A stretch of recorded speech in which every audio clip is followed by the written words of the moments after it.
சக்தியை கொண்டுட்டா சுலபமா சொத்து நம்ம கைக்கு வந்துரும் நினைச்சோம். ஆனா இப்ப கிணறு விட்ட பூதம் கிளம்பின கதையாச்சு.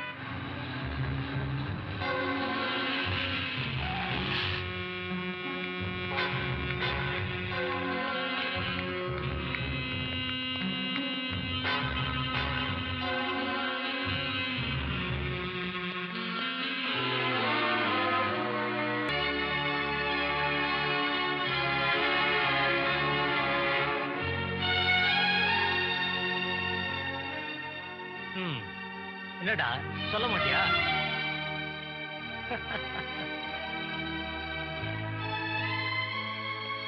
என்னப்பா அவ்வளவு ஆச்சரியமா பாக்குற?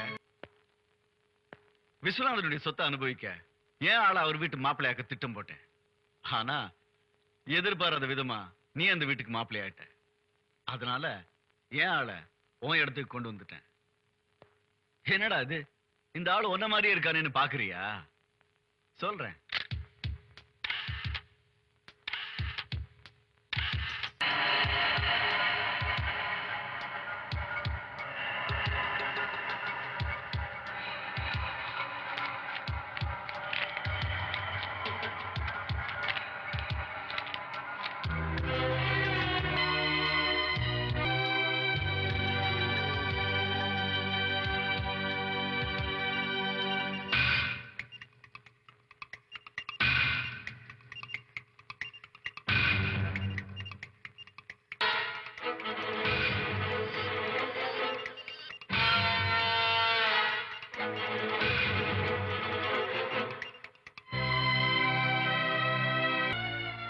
மாதிரியே ஒருத்தனை உருவாக்கி அவனை உன் இடத்துக்கு கொண்டு வர உன்னை ஃபாலோ பண்ணி ஊட்டிக்கு வந்தோம்.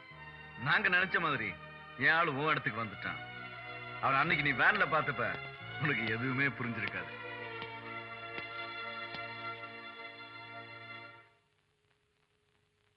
கொண்டு போய் கட்டி போடுங்கடா. ஆவீங்களா? என் பொண்டாட்டி என்ன செஞ்சீங்க? கவலைப்படாத, உன் பொண்டாட்டி பாதுகாப்பா பத்திரமா இருக்கா. இல்ல பொண்டாட்டி பார்க்கணும்னு தோணுது இல்ல? அப்பன்னு செய்வோமா? விஸ்வநாதன் உனக்கு எழுதி கொடுத்த பவர் ஆஃப் அட்டார்னி, அவருடைய கேஷ் மேட்டர்ஸ், ஜுவல்லரி இருக்கிற பேங்க் லாக்கருடைய சீக்ரெட் கோட் நம்பர், மற்ற எல்லா சொத்து விவரங்கள் இதெல்லாம் நீ அழகா எங்கிட்ட கொடுத்துரு.